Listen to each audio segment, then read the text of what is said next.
In Revit, once our floor plan is complete, we need to prepare it and to put it on a sheet for our initial turn-in.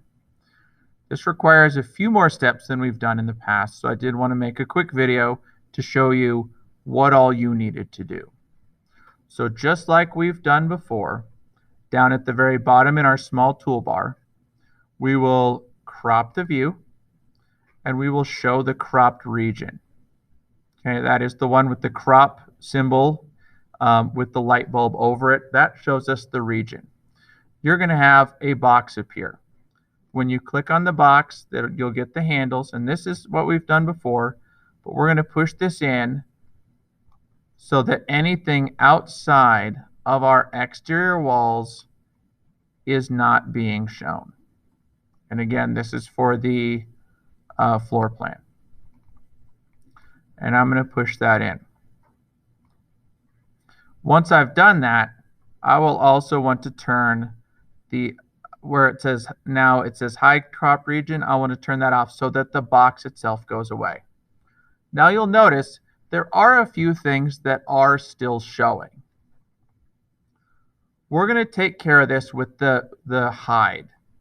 So when I right click on my elevation markers are still showing for whatever weird reason, even if after I zoom in and out, if that's happening to you, right click on one of them, go to hide in view and pick category. That hides all of them. Okay. We used these model lines to show our setbacks. So I'm going to right click on them, go to hide in view and hide the category. Again, that makes all of them disappear. Okay. Now, as I look at my floor plan, I do have some things that are showing outside of my exterior walls. And that is that I actually have a patio that is showing with some furniture that I placed on it. Now, officially, doing stuff like this is part of a drawing that we do later on that is called the site plan. If you did it now, which some people have, you are going to need to hide those elements. However, I'm pointing this out because there's a particular challenge. This is a floor. If I hide the category, all of my floors just went away. That is a problem. I'm going to undo that. And what I want to do is I want to right click. I do want to go to hide in view, but in this case, I want to use the word elements. It's weird that it does say elements, which sounds plural, but that only hides the item that I had selected. Okay. So in this case, this outdoor table here, I again don't want to hide all furniture. I want to only hide that particular element, and the same with this hot tub. Okay, and if you have anything else showing to the outside. Okay, this is a ground level floor plan that is now ready to go on a sheet. Okay, so I am going to scroll down. I am going to go to Sheets All, right click, New Sheet. The sheet type that I want to add is DFRM Landscape. For our house project, we are going to set everything up on D size paper. Now, because your initial turn-in will be printed on a small sheet, there's going to be a little bit of difference that I'll show you at the end when you go to print it. So DRFM Landscape is what I want, and I'm going to click OK. That'll give me this. I do want to then scroll up, find my ground level plan, drag it out, and drop it on my sheet. Okay. I do want to change the viewport to be no title so that I don't see any of the stuff at the bottom. I also want to adjust my view scale so that it more adequately fills the page. This is actually set correctly right now at 1/4 inch to a foot. If yours is starting to overlap your edges, you'll go down to 1/8 inch to a foot.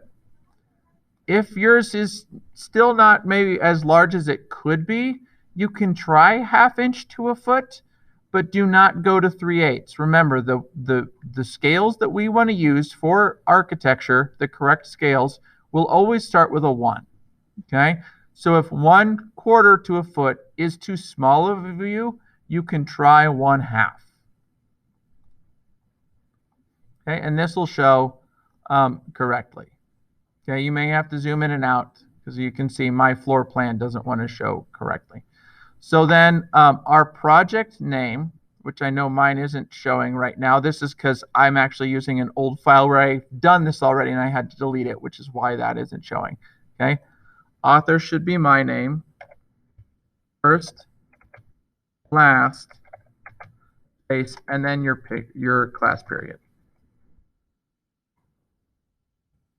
I'm going to use a 0 in that place. Okay. The sheet name for this will be floor plan, all in caps.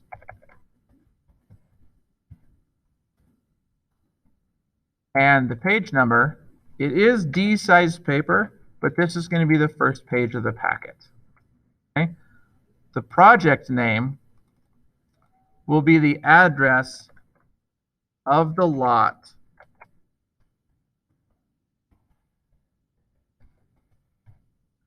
that you were given or that you signed up for. It is not the one I used, but yours will be something similar. Okay. This is now ready to be printed. Okay.